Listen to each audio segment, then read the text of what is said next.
This episode contains real, narrated experiences. Listener discretion is advised. Good evening and welcome back, everyone. I'm your host, Chad. This week, I'm bringing you 3 true horrifying tales that are just perfect for this time of year. It's that time again to face your fears, where nightmares become reality. So brace yourself. This is Disturbed.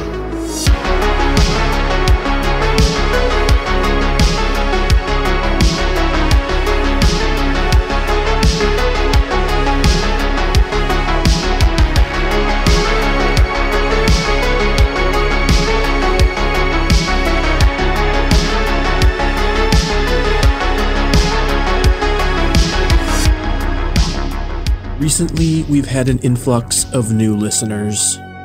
I'd like to welcome you all to the show, and thanks for listening.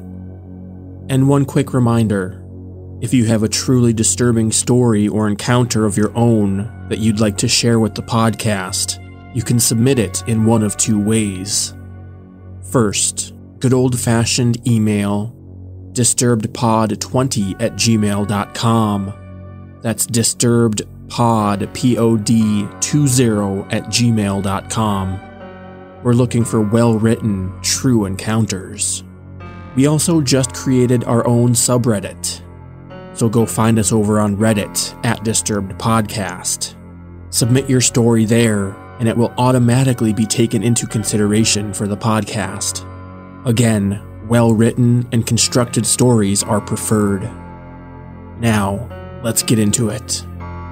Tonight, our first experience comes courtesy of Reddit user Shadows Over Mexico, with narration by our own Addison Peacock.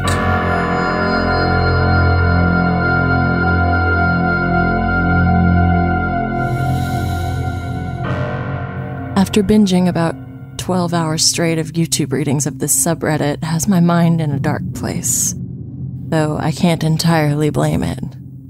My mind goes here often. This happened 3 years ago, but requires some background. My best friend and I grew up in a sleepy, wannabe New Jersey, Central Florida town, and were the outcasts. We had met in 6th grade when I'd overheard her talking to another classmate about Bionicles, my 11-year-old self's passion. We became fast friends, and soon were inseparable. Soon began the gauntlet of sleepovers, birthday parties, and family gatherings. We were practically siblings. She was the first person I'd come out to as bisexual, and in turn, I was the first person she'd told about being trans. Her home life was tumultuous, though I can't say mine was any better. We often had a habit of taking refuge at each other's houses. Like I said, we became like siblings. Her father was an alcoholic, strict and prone to physical discipline. Her sister was a stuck-up girl who soon gravitated towards the hicks and jocks when we entered high school, and her mother was a pseudo-vegan hippie love child held over from the 80s. When I was 23, herself 22 at the time, we had another long night of sleeping over in order to let her escape yet another fight with her mother.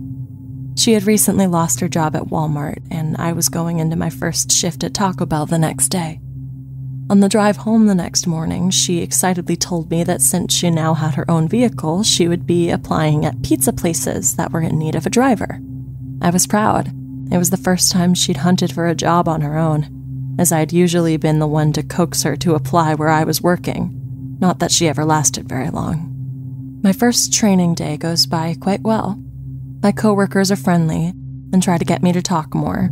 My manager likes to playfully embarrass me, a fat white guy, by trying to get me to talk hood to the other workers. Being a training day, it wasn't a very long shift, but I had been up early in anticipation, and this was my first day on a job in a few months. I got home around noon, informed some of my internet friends that my first day went well, and around 5 p.m. I started to bed down, drained from a good day.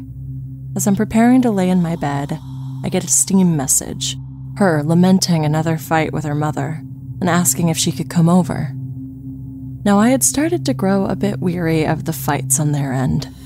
I had begun to repair my relationship with my family and a few friends, and I had given her advice many times on how to better approach things.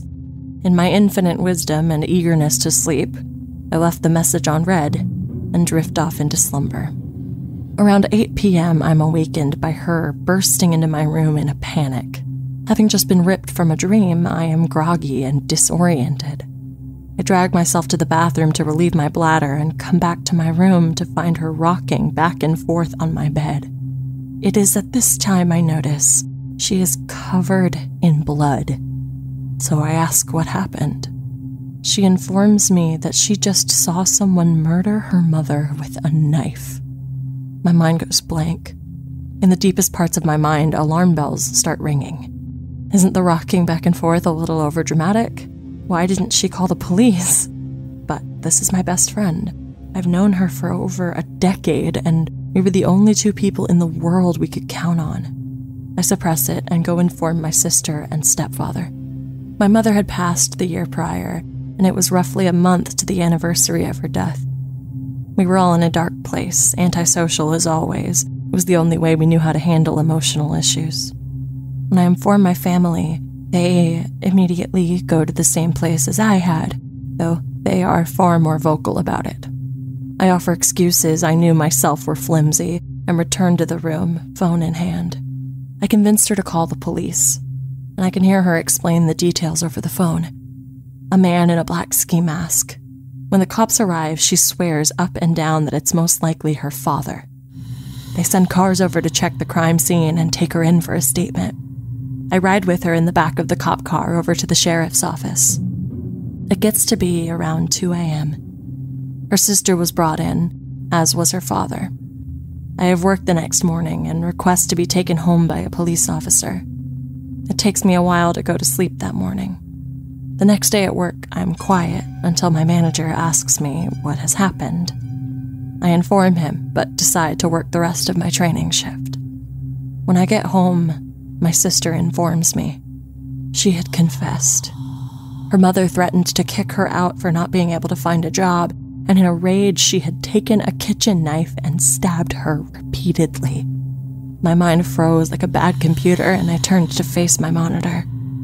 I was in a Discord call at the time, and all I could weakly say is, my best friend confessed to murdering her mother before hanging up and laying on my bed.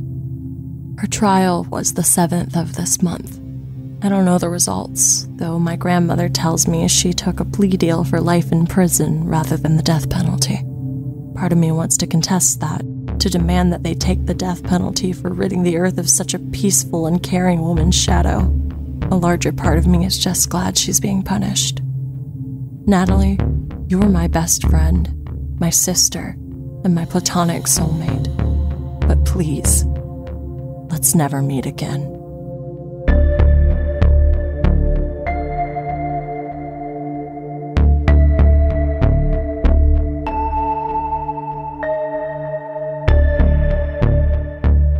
And now, it's time to give shoutouts to all of our brand new Patreon fan club members. Gina in Newfoundland, Canada. Emerald Jade in New Hampshire. Carissa in Colorado. Christopher McAllister in Portland, Oregon. Ismail in Ontario, California. Tanisha Regina in Landover, Maryland. Parker Jackson. Sergio Sacido. And finally, Megan in Denver, Colorado. Thanks everyone for joining the Patreon fan club and supporting the show. All of them will now enjoy tons of awesome perks, including our bonus episodes of Disturbing Calls, available only to Patreon members. 4 bonus episodes are available right now to binge, along with our newest episode that dropped just days ago. If you're curious what else is included for Patreon members, or you want those bonus episodes along with many other perks, visit patreon.com/disturbedpodcast. That's patreon.com/disturbedpodcast, or find the link at the top of the show notes. And join for as little as $3 a month to start receiving your benefits today.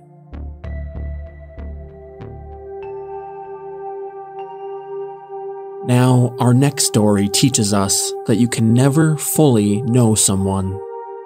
This experience comes to us from Reddit user Drunk Princess A, with narration by our own Emery Mika.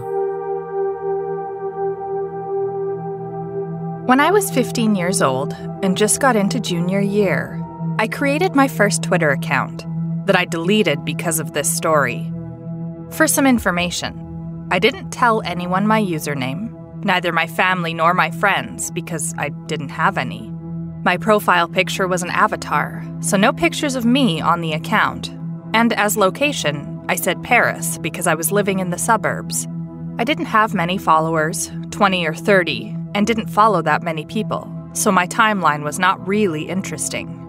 One evening in October, someone sent me quite a strange direct message. It was a 200 followers account, and the message was, "Hi, my name is Rob. I just turned 17 and wanted to know if you lived in this town, because I will soon move in and go to the high school, and I'm looking for friends." This town was obviously the town that I lived in. I immediately thought something was wrong, because there was nowhere on my profile where I said where I actually lived. But after some time thinking, I remembered a tweet I made weeks ago about buses, and I mentioned the city, so I told myself he looked up the name of our town and found my tweet. His age wasn't shocking because I'm 2 years ahead of my classmates. I was bored, and as he was polite, I answered him. I told him I indeed lived in that town and go to high school there. The discussion was natural, and we talked a lot that night, mainly about high school, about the food at the cafeteria, and the teachers, that kind of thing. But as it was getting very late, he tried to interpose some personal questions like, do you live far away from the school? In a house or in an apartment? Do you live with both your parents? There's 5 of you? You're not home alone, right? I never answered because it was way too shady for me, and unfortunately he didn't insist. Unfortunately, because if he did, I would probably have blocked him. The next day, same thing. We talked a lot, and he was still asking personal questions to know me better. So I asked some too, and he always answered with what seemed like honesty. I still didn't answer the questions about my house, though, because he didn't need to know anything. It lasted 2 or 3 weeks, but it was enough for me to develop feelings for him. He was handsome, super kind, and it was everything I needed, because I was bullied for years, and even today I still develop strong feelings, but most importantly, blind trust in people who are friendly to me. In France, in October, we have a 2-week-long vacation, and the day before back-to-school day, he finally told me he was coming to my high school because he finally moved in with his mom, and he asked me to meet him during the morning break. I was so happy and relieved to be able to meet him, and told him to join me in the hall. But when he understood that there would be people around, he said he would prefer an isolated place, because he was afraid he would not recognize me and didn't want to spend the break looking for me. It was a good excuse for me, so I told him to meet me on the 3rd-floor bathroom, because we weren't allowed to stay there during breaks and no one would disturb us. In my head, even though it was a little bit creepy, I was still in the school, so nothing could happen to me. Next day, back to school day, I made myself pretty. I wore my best clothes, I counted down the minutes, and finally, when break time arrived, I ran to the bathroom and waited. And when he arrived, it was him. He wasn't catfishing. He looked quite like his profile picture, but I still noticed that he seemed a little bit older than he told me. I thought 20 years old instead of 17. We talked a lot, we got along well. I was so pleased, and at the end of the break, he asked me to go to the fast food place with him for lunch. I said no because I didn't have any money, and I always refuse for people to pay for me. It's a principle. He seemed disappointed, but offered to walk me home after classes. I explained I have to take the bus, but that he could walk me to the bus stop. He looked disappointed again, but finally accepted. And that's exactly what happened, and it was so great that it quickly became some kind of routine. We met in the third-floor bathroom during morning break, and he walked me to the bus stop after classes. Surprising fact, I never saw him in the hallways, nor at the cafeteria. But I thought at that time the building was huge, and there was over 1,500 students in here, so our schedules didn't coincide. There was no way we could meet each other. This little game lasted until December, so almost a month and a half. The 14th of December, a Thursday. I complained about how lonely I was going to be that evening. Because my dad was abroad for work, my brother was always at a friend's house, my little sister was on a school trip, and my mom had to work late that very night. It was very reckless of me, but after weeks, I thought I could trust him. That evening, he walked me to the bus stop. We both waited. I got on the bus, waved at him, and put on my earphones. I had 2 stops before my house. It was about 17:45 in December, so it was already really dark outside. And as I got out of the bus, I had a really bad feeling. There was a very uncomfortable sensation in my stomach, and I felt like I was being observed. I pressed pause on my music, but kept my earphones on, so that people thought I couldn't hear anything, and that's probably what saved my life. I lived in a suburban neighborhood, very silent, especially at night, with no visibility on the big road the bus passed on. When I heard footsteps behind me, I understood I was right. There was someone following me, and he was not well-intentioned. At least I could hear that he was not accelerating, so he was not trying to catch me up. But I couldn't guess how long it would last. As quietly as possible, I tried to reach for my keys in my pocket, and when I finally pulled them out, I ran. As fast as I could. The best sprint of my life. I don't know how it worked, but I managed to open and to close the door before he could reach me. I then deactivated my alarm, which, by the way, confirmed that I was home alone, and took a look through the glass panel on the door. It's not a peephole, as it's a whole window, so if someone wants to see what's happening inside, they can. It was Rob, a few meters away, looking at me with a really creepy face.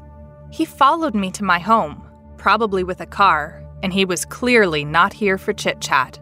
I still don't know why I didn't call the police. I was totally paralyzed. We both stared at each other for a minute, and then I took back control over my body. I ran into the kitchen to get a knife and got back to the door. He was there, too, banging against the door. I feared for a second the glass would break, but it didn't. That moment when I was pushing against the door, praying for it not to break while he kicked harder and harder, was the longest I've ever experienced. After maybe 5 minutes, he stopped and got around the house, knocking against every shutter, and got to the back door. He looked very angry, but then my neighbor's car reached my house, and Rob ran away, probably thinking it was my mom coming home. On Twitter, Rob sent me 1,000 messages before I could block him. He then deleted his account, and I thought I was done with the story. But quickly after, some accounts which have just been created followed me. Their @ was a series of numbers and the first letter of his name, and as soon as I blocked one, another one would follow me.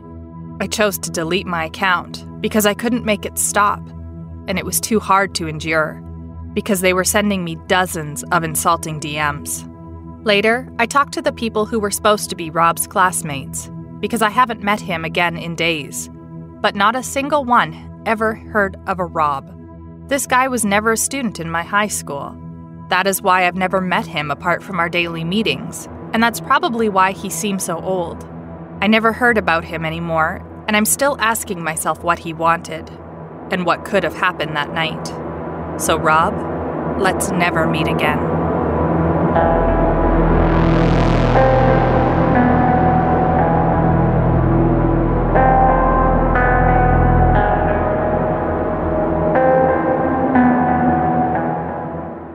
And here we are, approaching the tail end of this week's episode. But we're not done yet. Stick around after this brief sponsor break to hear our final terrifying tale of the evening. This episode of Disturbed was made possible by BetterHelp. We discuss some seriously disturbing things on this podcast. That's why we've partnered with BetterHelp. Are you feeling stressed, anxious, overwhelmed? BetterHelp Online Counseling can help. They'll assess your needs and match you with a licensed therapist. Connect in a safe, private, online environment. It's convenient, affordable, and you'll be matched with a counselor within 24 hours. You'll have access to video sessions, phone calls, live chat, and messaging. Every counselor on BetterHelp is licensed by their respective state and has over 3,000 hours of experience. BetterHelp counselors address depression, relationship issues, family conflict, and more. Right now, they're offering Disturbed listeners a special discount. Visit betterhelp.com/disturbed and use code DISTURBED at checkout to receive 10% off your first month. That's betterhelp.com/disturbed. Join over 1 million people taking charge of their mental health. This episode was also made possible by Restaurant.com. With Restaurant.com, you can save at thousands of restaurants across the country with just a few clicks. Their dining deals range from $5 to $100, never expire, and cost you a fraction of the face value. Dinner has never been easier with Restaurant.com. Used for dine-in, takeout, or delivery, Restaurant.com is offering our listeners 50% off their next purchase by going to www.restaurant.com/podcast. That's www.restaurant.com/podcast for 50% off your next purchase. Restaurant.com, the best deal every meal. And finally, this episode was made possible by Hunt a Killer Blair Witch Edition. Experience the supernatural forces of the Blair Witch like never before in this narrative-driven psychological thriller. Every month, you'll receive a new box of clues, documents, and ciphers that get you closer to the truth. Uncover the history of Burkittsville in this Blair Witch tabletop role-playing game. Work together with your friends or go it alone to overcome the malevolent forces in this terrifying experience from the makers of Hunt a Killer. Right now, as a Disturbed listener, you can receive 20% off your first box by visiting huntakiller.com/BlairWitch and use code DISTURBED at checkout. Again, that's huntakiller.com/BlairWitch and use code DISTURBED for 20% off your first box. And come find out why over 10,000 members can't get enough of the challenge and the thrill. And with that, we've reached our final experience of the evening. Reddit user SnooPickles1731 was confronted with many people's worst fear, a home invasion in the middle of the night. And narrating this experience is new guest narrator Mike Fox. This story happened to me more than 10 years ago, when I was still a student. It has a few graphic details of animal harm and graphic violence, so discretion is advised. Bit of a backstory. As with most students, I was always broke and had a few ventures apart from my part-time job to bring me extra money. One of them was house and pet sitting. I've always had a love for animals, so when this couple contacted me to ask to house sit for them for the last few days before they returned from their overseas trip, as the last sitter bailed on them and their 6-month-old golden retriever puppy would be alone, I jumped at the opportunity. The fact that they had promised to pay me the full 2-week fee for staying there less than a week just made it that more appealing. Little did I know how bad it would turn out. So I got the details, got the keys from the agent, and headed over to the house. It was already dark, as it was after 5 p.m. in early spring. I got to the house, which was a really nice place, but it bordered a not-so-good area that was still prone to crime. House break-ins, robberies, etc. It didn't bother me much because, nothing will happen to me, young and naive. The first 4 nights went without a hitch, watching movies, chilling in the jacuzzi, and just generally enjoying myself. The owners would have returned on the 5th day. Fairly late at night, I went over to check on the dog as I got a call from them at about 10 p.m. saying their flight got delayed. They're going to stay in a hotel and do the 3.5-hour drive back the following morning and asked if I could sleep there again that night, which was fine. Already was there. I had my overnight bag still in my car, so I called my dad to let him know the plans because I was still staying with my parents, and he specifically asked what the address was. Now, I normally didn't give him details like that because I was old enough to look after myself. I still believe to this day that probably saved my life. Eventually got to bed about 1 a.m., and it felt like I have only slept 5 minutes when I was awoken to a window breaking, and I could hear movement and what sounded like footsteps running down the hallway. The first thing I did was grab my phone and hit redial. Thanks to my old Motorola phone, redialing was as simple as just pressing one button. Since my dad was the last number that I had called, I was hoping that he woke up from the call. I then dropped my phone in between the headboard and the mattress in case my dad picks up that he can hear what is going on. I'd barely done that when the first guy stormed through the bedroom door. I could see his silhouette and he had a knife in his hand. When he saw me, he raised it and came right at me. Now, one thing to those that are unfamiliar with South Africa and their crime is that robberies and house invasions usually are very brutal and violent. People get murdered or tortured if they retaliate in the slightest or not cooperate with the robbers. Out of instinct, I raised my legs back when he came in at me, and when he came within reach, I kicked both legs out as hard as I can. Now, I'm not a small guy. I'm 6'3", and at that stage I weighed about 220 pounds, and I was fit and strong. My time not spent in the university or work was at the gym. I could do an easy 250-pound bench, 350-pound squat. When I kicked and made contact with the guy, he completely lifted off the ground and shot into the wall. And luckily, the knife shot out of his hand as well. Before he got the chance to get up, I was on top of him, driving my knee into his face and in return his head into the wall. I knew that my life depended on it, so I put in some extra force. The guy dropped like a sack of potatoes. But before I could get up, I heard the sound of a pistol cock and I froze. It felt like all the blood drained from my body and I became just numb. I remember the only thing that went through my head was that if he shot me, that I would rather die than be disabled or dependent on other people that would have to take care of me. He stood like that with the pistol against my head for what felt like hours, but it was probably less than 10 seconds. I didn't move, and he eventually said in very broken English to get on the bed, face down. I panicked, but thought if he wanted to shoot me that he already would have done so. So I did as he said. He threw a blanket over me, and I turned into the fetal position with my back against the wall, just so if they wanted to stab me, I at least had my hands and arms and legs in front to protect my body. Now by that time I'd forgotten that I'd called my dad, and the guy that I had kneed was still down. I heard a third guy come into the room, and I could hear what sounded like Portuguese to me.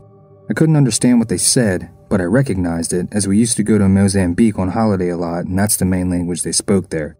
Now one guy tried to get the guy that I put down off the ground, while the other started to ransack the house, shoving valuables into a big bag. It was about at this time I heard tires screeching and a car approaching that sounded like Mach 1 speed.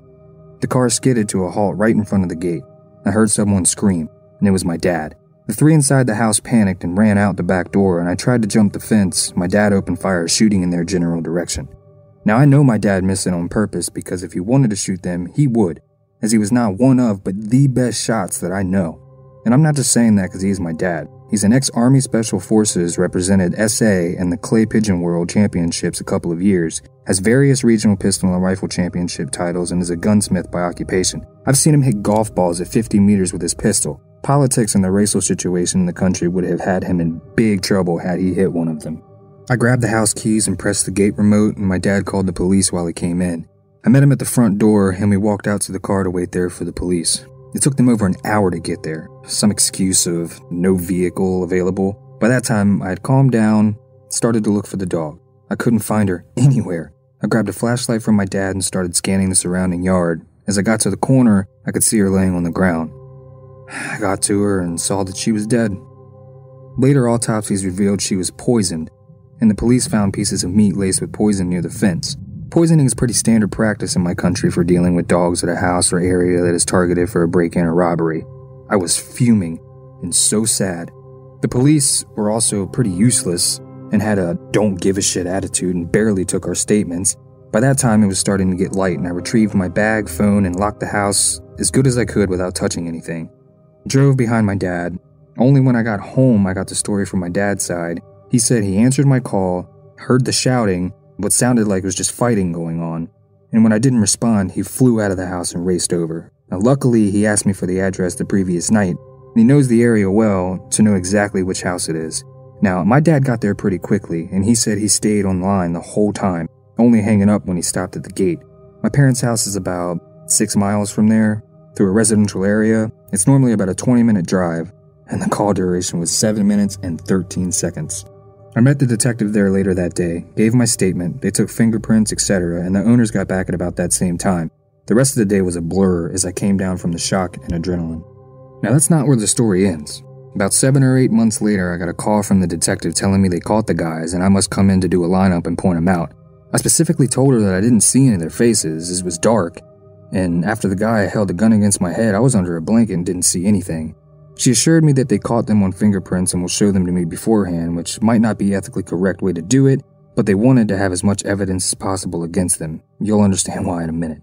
I got to the police station, and unlike you see in the movies, there is no one-way glass or a separate room. They bring all 3 guys in the room and then make them stand against a wall. The one, which I was later told was the leader, was the one that I'd need. He looked at me with so much hate that I'd never seen in my life. He had the eyes of someone that would slit your throat and not blink an eye. His name was Joseph Dragon Sambo.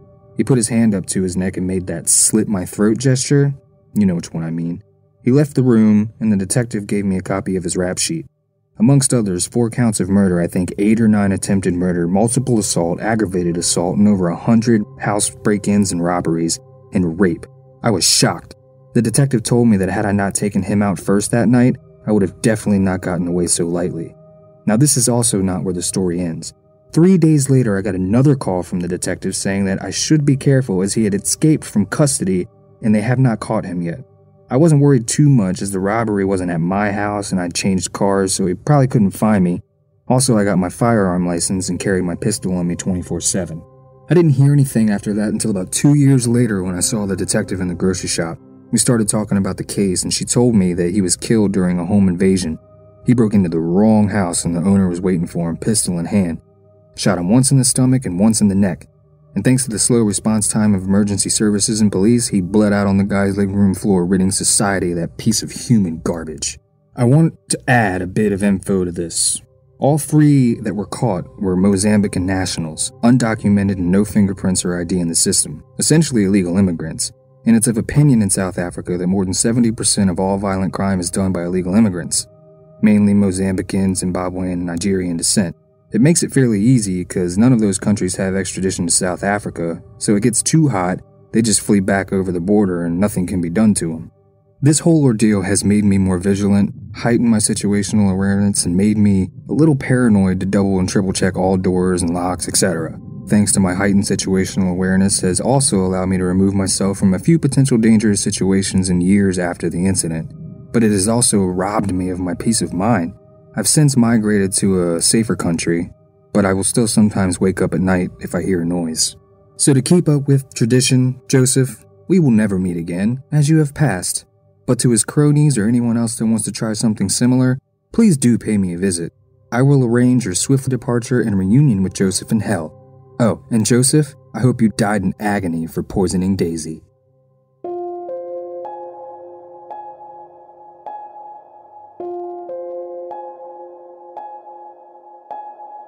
Before we go, a quick look at our newest Patreon episode of Disturbing Calls. You don't do what I did and get away with it.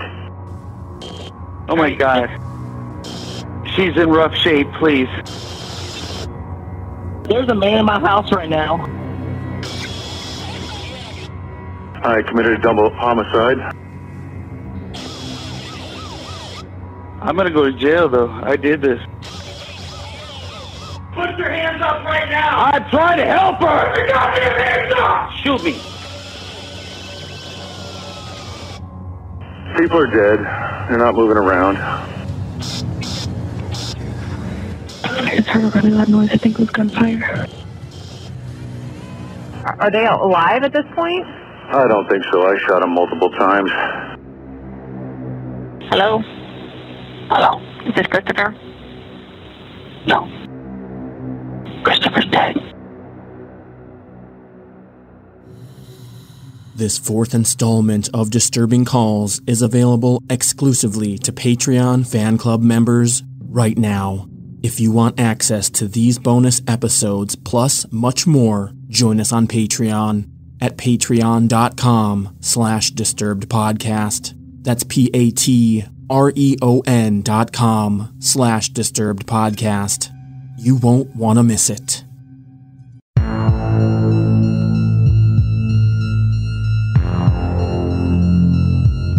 This episode of Disturbed was mixed and produced by yours truly, and that electrifying, spine-tingling score you heard is courtesy of White Bat Audio, Co.ag, and Kevin Hartnell. Special thanks to all the contributing narrators and submitters of these stories. You'll find all the relevant links in the show notes.